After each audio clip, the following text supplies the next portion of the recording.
وہ حضور مسیح موعود کے بارے کہ انہوں نے یہ زبانیں جو ہیں فارسی، عربی، اردو وغیرہ یہ کیسے سیکھی اور کہاں سے سیکھی؟ سکتا ہوں، جتنے بھی انبیاء ہیں خدا کے پہلے، ان کو کوئی زبانیں آتی تھی کہ نہیں؟ کہاں سے سیکھتے تھے؟ اللہ تعالیٰ سے، اپنے ماں باپ سے۔ ہاں جی، رسول اللہ صلی اللہ علیہ وسلم نے زبان کہاں سے سیکھی تھی؟ اپنے ماں باپ سے، ماحول سے۔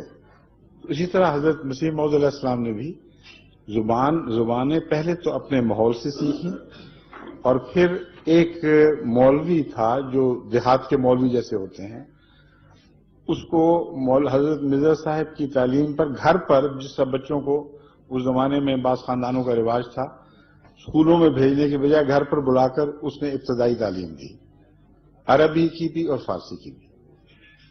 مولوی یہ اعتراض کرتے ہیں کہ نبی تو براہ راست خدا سے علم پاتا ہے اور ان کو مولوی نے پڑھایا ہوا ہے، اس لیے یہ کیسے خدا کے نبی ہو گئے؟ خواہ وہ متبع نبی ہو جو بھی آپ کہیں، مگر خدا سے براہ راست تو اس نے نہ سیکھا۔ واقعہ یہ ہے کہ جتنے بھی گزشتہ انبیاء گزرے ہیں ان سب کے متعلق قرآنی گواہی یہی ہے کہ ان کو براہ راست اللہ تعالیٰ نے کوئی زبان نہیں سکھائی۔ وہ مضامین پہلے لوگوں کے لکھے ہوئی باتوں سے پڑھا کرتے تھے، اور جہاں تک بائبل کا تعلق ہے اس میں تو قرآن اتنا کھل جاتا ہے کہ یہ انبیاء جو گزرے ہیں موسیٰ کے بعد، یہ بائبل پڑھ پڑھ کر، اور ربانیین سے یہ لوگ تعلیم پاتے تھے، تو یہود علماء بھی مدرسین سے تعلیم پا کر بنے، اور بائبل پڑھ کر انہوں نے علم سیکھا، اور انبیاء بھی انہی میں سے پیدا ہوئے۔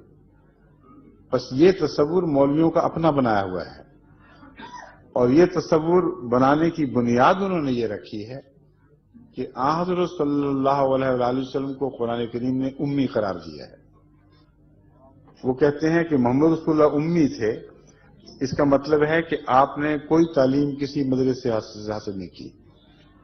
اس وجہ سے ہمیں ماننا پڑا کہ تمام تعلیم اللہ ہی نے دی، یہ درست ہے۔ مگر یہ محمد رسول اللہ کا خاصہ ہے یا ہر نبی اس میں شریک ہے؟ اگر ہر نبی ہی امی تھا تو حضرت محمد رسول اللہ صلی اللہ علیہ وآلہ وسلم کا کیا امتیاز ہوا، کیا خصوصیت ہوئی کہ صرف آپ ہی کو نبی امی کہا جائے؟ پھر تو 1,24,000 امیین میں سے ایک یہ بھی امی تھے۔ بس آپ کا لقب امی نبی ظاہر کرتا ہے کہ یہ حضرت محمد رسول اللہ صلی اللہ علیہ وسلم کے ساتھ اللہ تعالیٰ کے ایک امتیازی سلوک تھا کہ جس کو تمام جہانوں کا معلم بنانا تھا اسے الف بے بھی نہیں پڑھنے دی، اور جو علم عطا فرمایا خود عطا فرمایا، لیکن الف بے کا علم پھر بھی نہیں عطا فرمایا، کیونکہ جب رسول اللہ صلی اللہ علیہ وسلم نے سورہ حدیبیہ کے موقع پر دستخط کرنے تھے تو فرمایا کہ دیکھو بتاؤ کہاں کیا لکھا ہوا ہے، مجھے بتاؤ میں کہاں دستخط کروں۔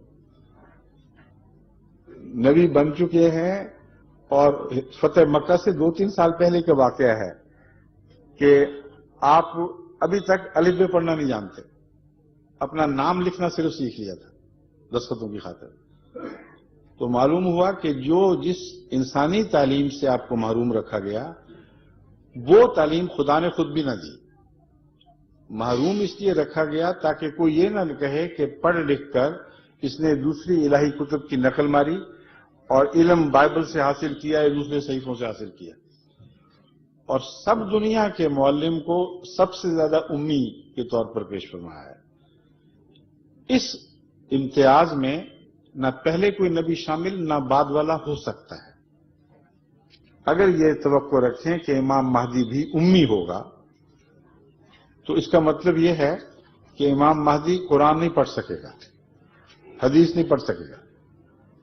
اگر وہ سن کر تعلیم حاصل کرے تو پھر بھی طالب علم بن گیا اور مولوی کا پڑھایا ہوا ہو گیا۔ اگر اس کو ایسی جگہ رکھا جائے کہ کان میں اشارتاً بھی کوئی لفظ دور کی آواز سے بھی نہ پڑے تو پھر وہ امی بنے گا۔ تو کیا اس پر قرآن دوبارہ نازل ہوگا؟ کیا احادیث اس پر دوبارہ نازل ہوں گی؟ اس لیے یہ تصور ہی جاہلانہ ہے کہ مرزا صاحب نے مولوی سے تعلیم حاصل کر لی۔ ہر نبی تعلیم حاصل کرتا تھا، امی صرف محمد رسول اللہ صلی اللہ علیہ وسلم نے۔ سمجھے؟ جزاکم اللہ، شکریہ۔